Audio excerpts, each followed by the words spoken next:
Kemudian bila dicurigai menderita TB akan diperiksakan dahaknya di laboratorium. Nanti setelah dicek udah ada hasilnya dan positif TB, nanti akan dirujuk ke poli TB yang ada di puskesmas dan diberikan obat. Semuanya itu diberikan secara gratis.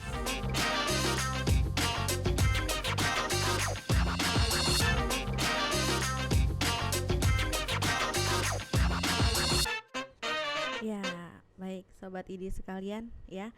Kita akan memasuki sesi kedua dengan narasumber kita yang sudah ada di sini. Ada Mbak Indriani Febrianti. Halo Mbak, selamat siang. Selamat siang. Ya, bagaimana kabarnya Mbak? Alhamdulillah baik. Alhamdulillah ya.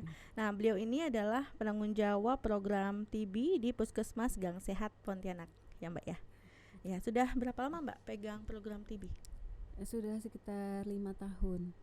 Wow, sudah 5 tahun ya. Kalau kuliah tuh udah selesai.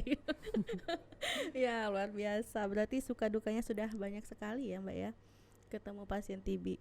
Nah, mungkin boleh kali Mbak menginfokan kepada sobat ID kita yang nonton podcast ini ya, terkait dengan pasien di Kota Pontianak, mungkin di Gang Sehat ya. Apakah jumlah pasien TB ini memang banyak atau bagaimana Mbak? Pasien TB di puskesmas semakin tahun memang semakin menunjukkan peningkatan. Semakin ini ya, trennya naik berarti ya Mbak ya. Kalau untuk usianya gimana Mbak? Kalau usia dulu awal-awal saya memegang program TB itu di atas 45, tapi sekarang banyak anak remaja yang menderita penyakit TB. Oh, remaja ya malah sekarang sudah banyak ya. Apakah ini terkait dengan kebiasaan kebiasaan ini ya, scrolling sosial media di kamar terus gitu ya? Enggak ya. Jadi mungkin terkait usia ini mungkin apakah ada hubungannya dengan penularan dari keluarganya atau memang lokasinya memang tempat-tempat yang banyak pasien TB atau gimana Mbak? Kalau saya tanya, kebanyakan mereka ini merokok. Terus sering kumpul-kumpul di kafe, kan tempatnya tertutup. Jadi sumber penularannya cepat kan di situ. Iya, berarti mungkin ya, memang sekarang trennya anak-anak zaman sekarang ya nugas tuh kan di kafe ya, kayak misalnya anak SMA, kemudian yang kuliah-kuliahan ya. Jadi biasanya di kafe, jadi karena areanya tertutup jadi lebih mudah ini ya. Apalagi sekarang kan banyak yang mengkonsumsi vape ya. Iya, nah itu juga menjadi faktor resiko ya Sobat ID ya. Jadi semakin tahun sekarang kasusnya jadi tambah banyak dan tambah muda gitu yang kena ya. Baik, kalau untuk di Kota Pontianak sendiri itu kira-kira di daerah mana Mbak yang banyak kasus-kasus TB ini? Di Pontianak Barat itu merupakan kantong TB yang terbesar saat ini. Pontianak Barat. Oh iya. Apakah sebenarnya kalau dulu ya kan, kalau kita belajar tuh dulu kaitan TB ini dengan sosial budaya dan sosial ekonomi. Apakah sekarang trennya begitu juga atau malah enggak gitu Mbak? Kalau saya lihat sih karena kepadatan penduduk, kemudian sosial ekonomi juga masih berperan penting dalam masalah TB ini. Terus masalah stunting ya, masalah gizi ini ya berarti ya. Oke. Kemudian kalau untuk di daerah kantung-kantung TB tadi itu, apakah memang itu daerah-daerah dengan pemukiman yang padat ya Mbak? Atau gimana? Padat penduduknya. Dan di sana apakah screeningnya, nah ini berarti sekalian kita bahas program ya Mbak ya. Apakah screeningnya di daerah-daerah tersebut itu jalan atau mungkin masyarakat masih menolak atau gimana gitu Mbak? Saya rasa sih kalau di Pontianak Barat sudah jalan. Kalau saya kan dinasnya di Pontianak Selatan. Setiap pasien TB yang berobat pasti kita lakukan kontak tracing. Kita datang ke rumah, terus kita pantau pengawasan minum obatnya. Kemudian kita kasih penyuluhan juga. Selain pada saat pertama dia datang ke puskesmas, Terus kita kontak tracing juga tetap kita berikan penyuluhan kepada keluarga, terutama ini tentang pentingnya minum obat pencegahan. Pencegahan TB. Berarti ada program obat untuk pencegahan TB itu ya? Berarti itu ditujukan ke mana, Mbak? Ke ini kontak serumah. Oh ya, berarti ya sebenarnya program ini dari pemerintah sudah ada ya Mbak ya, dan sudah sangat kompleks gitu ya, sampai sudah ada kontak tracing, kemudian diberikan terapi pencegahan untuk TB gitu ya, sudah sangat luar biasa. Nah, balik lagi ke masyarakat nih, apakah bisa lebih sadar gitu ya, lebih sadar untuk bisa meminum obat dan juga mencegah penularan di sekitarnya. Baik Mbak, mungkin tadi di sesi sebelumnya kita juga membahas mengenai gejala-gejala gitu ya Mbak ya.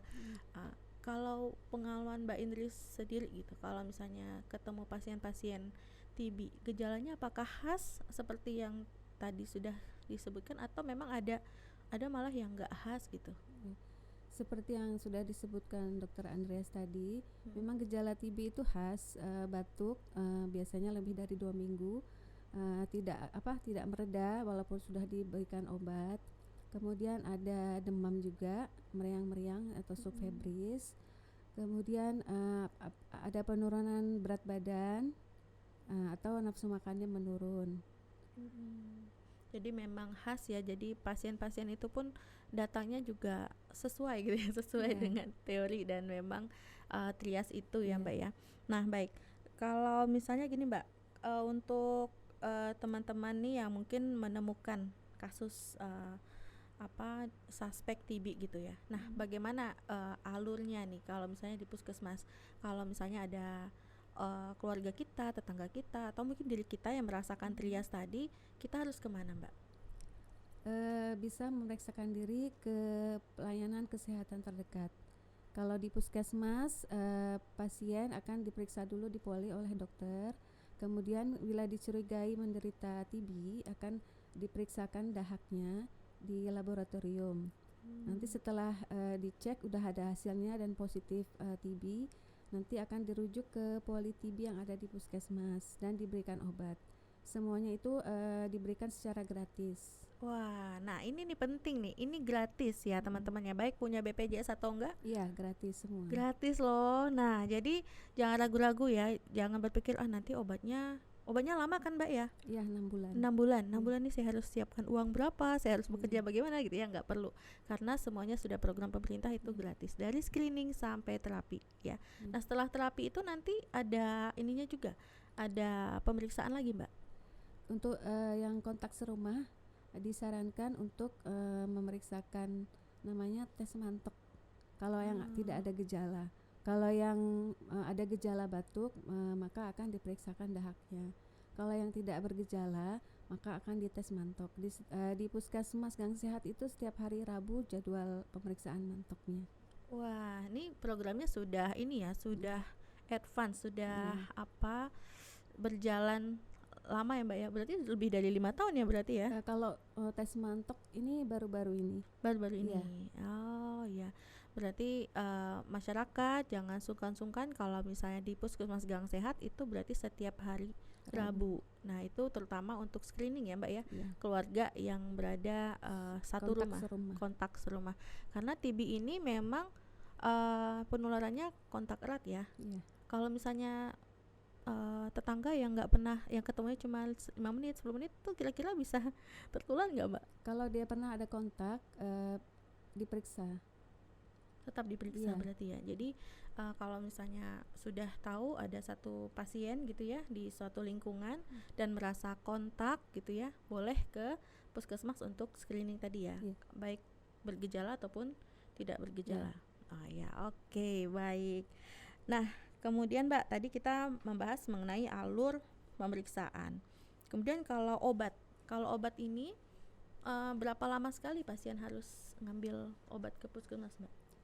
Biasa dijadwalkan, saya memberinya biasa untuk 2 minggu sekali supaya bisa dikontrol setiap 2 minggu apakah ada kenaikan berat badan, apakah gejalanya makin berat atau malah berkurang. Oh, jadi nah, teman-teman jangan berpikir kenapa sih harus sering-sering dikasihnya gitu ke puskesmas gitu ya. Ternyata itu sebenarnya salah satu ini ya, melihat apakah pasiennya minum obatnya teratur atau tidak. Kalau 2 minggu belum habis obatnya berarti mungkin nggak ini ya, berarti ada yang skip gitu ya obatnya ya.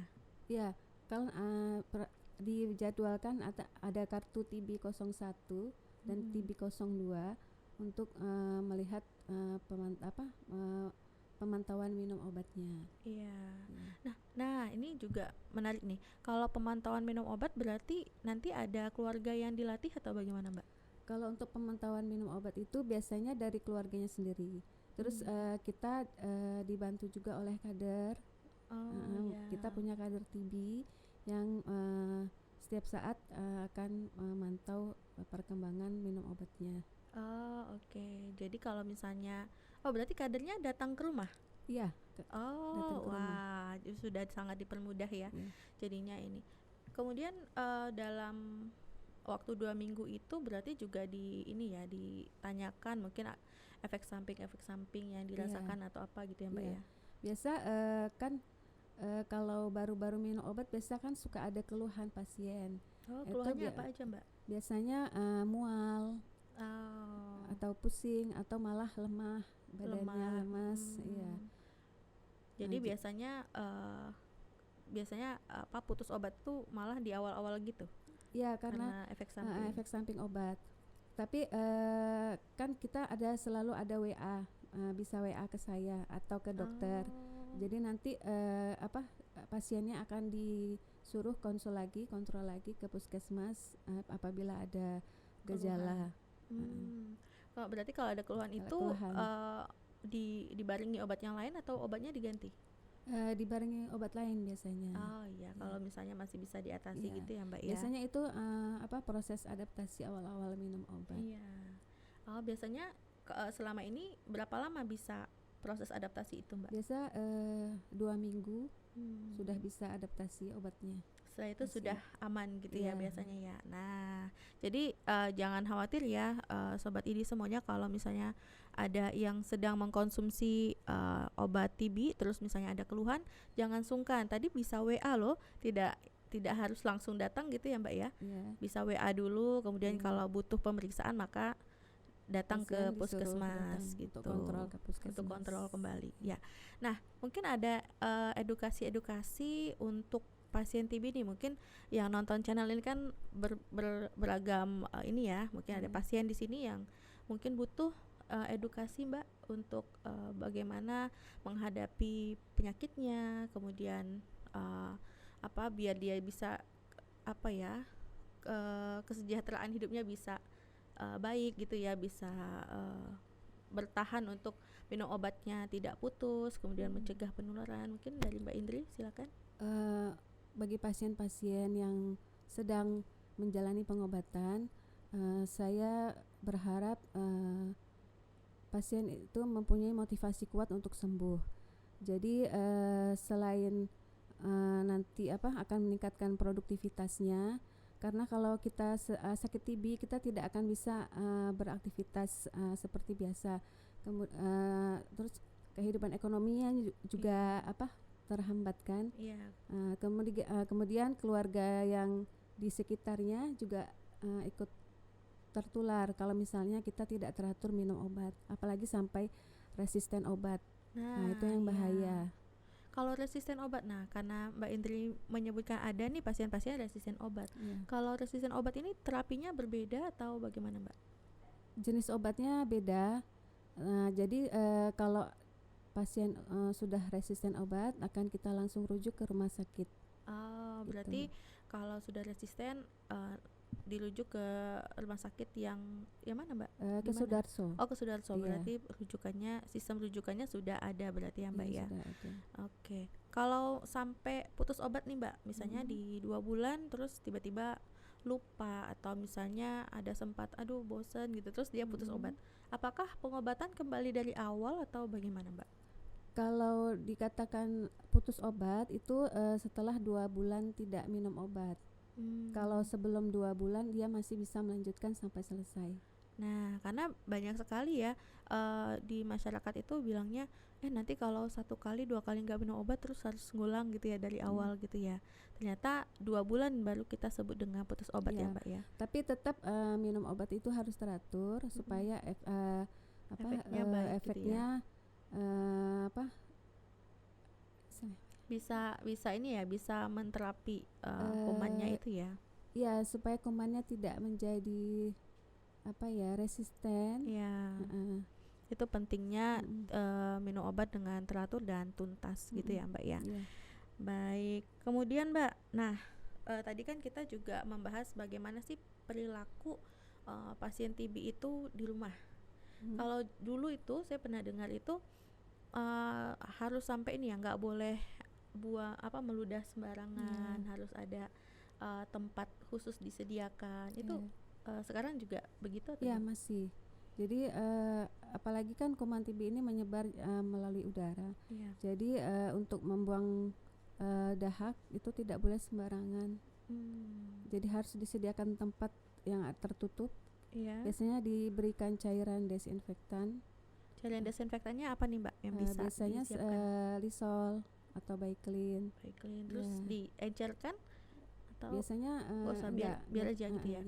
Oh, jadi kalau di rumah ya jangan lupa pasien-pasien TB dan keluarga juga harus mengingatkan ya kalau misalnya meludah jangan sembarangan, ada tempatnya. Kemudian mungkin tadi ya kalau masih fase-fase yang infeksinya cukup tinggi itu menggunakan masker di dalam rumah gitu ya untuk mencegah penularan. Ya, baik. Oke Mbak, kemudian nah tadi kan kita juga sudah membahas gejala, kemudian alurnya gitu ya untuk pemeriksaan, kemudian bagaimana pengobatan, pencegahan. Nah, terkait pencegahan itu kan juga ada imunisasi ya kalau untuk di anak-anak gitu ya. Nah, kalau untuk orang dewasa apakah butuh imunisasi lagi atau bagaimana Mbak? Kalau BCG itu hanya untuk bayi. Kalau orang dewasa itu kita harus menghindari faktor resikonya. Berarti nggak perlu sebenarnya booster itu ya, booster BCG itu ya. Karena memang itu hanya untuk primary waktu bayi ya sebenarnya ya.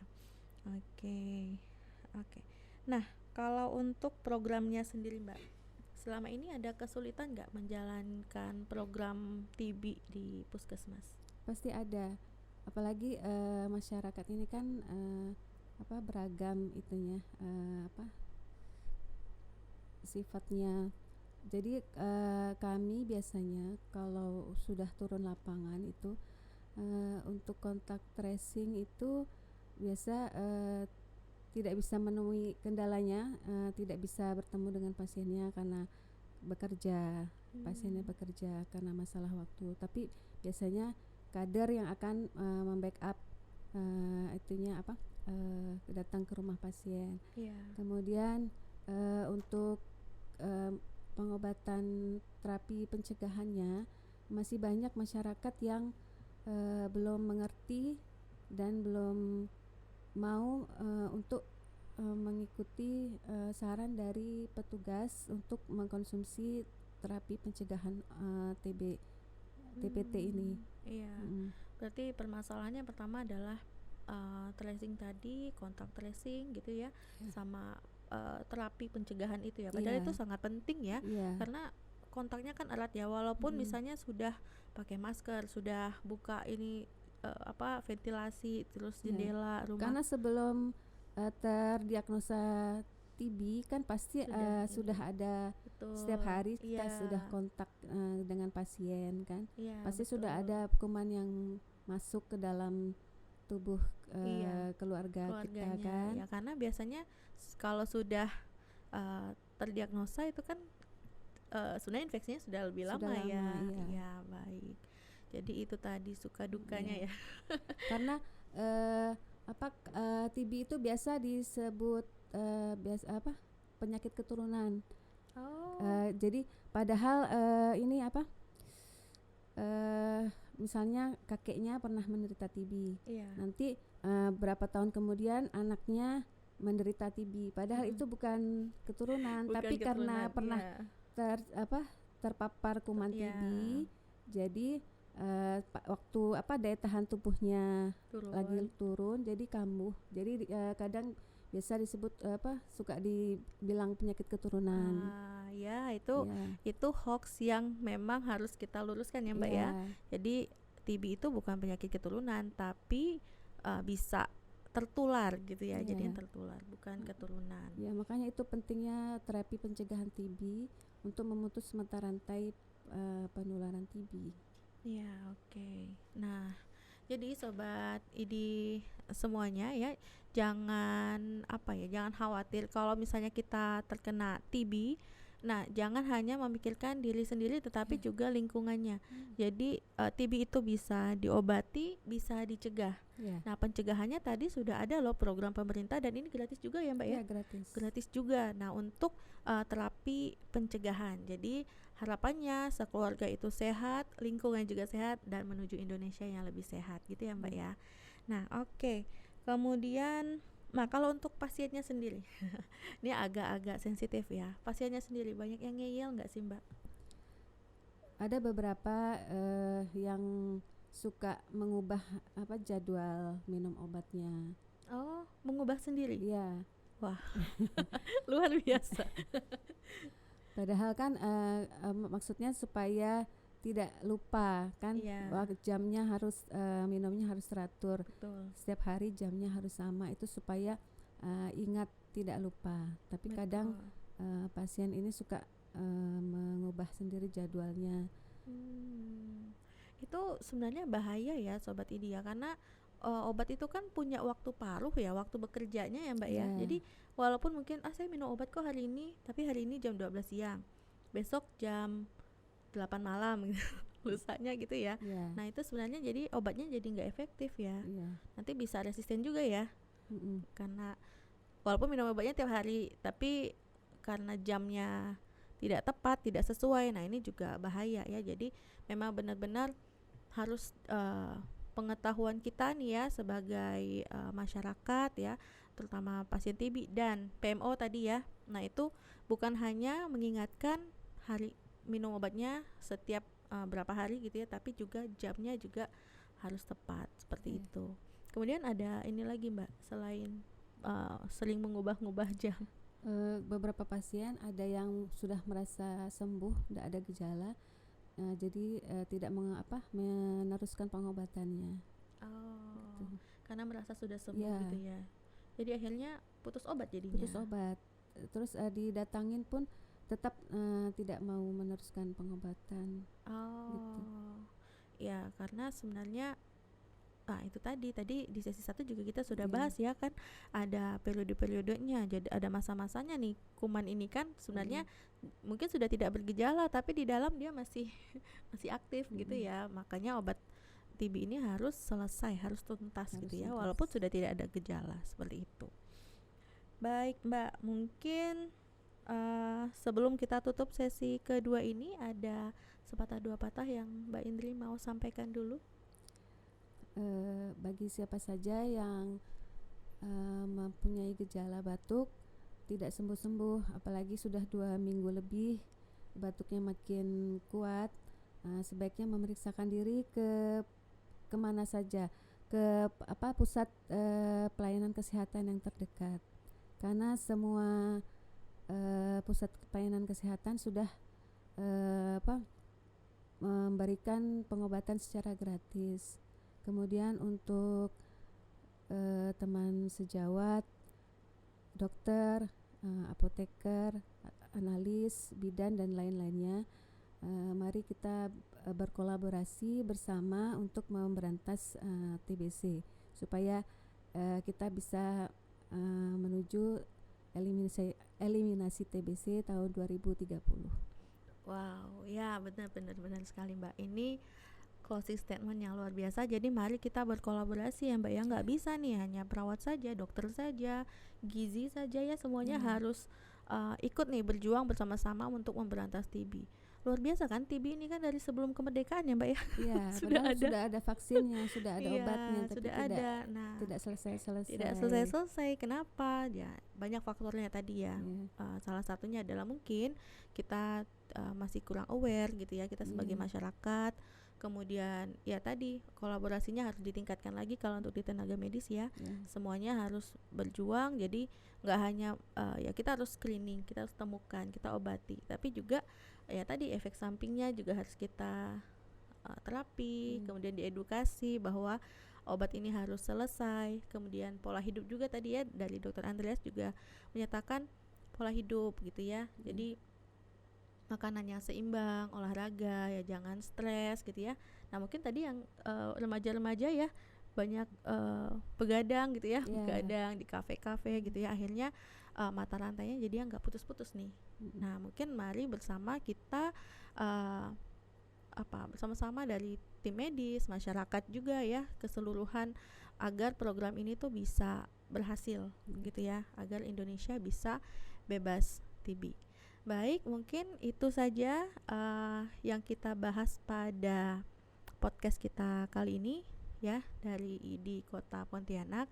Sekali lagi terima kasih kepada Mbak Indri, kepada Dr. Andreas yang sudah memberikan ilmu dan wawasan kepada kita ya. Semoga ini bisa tersebar luas ya dan bermanfaat untuk kita semuanya. Saya Dr. Sari Eka Pratiwi M.Biomed undur diri dari podcast hari ini. Terima kasih.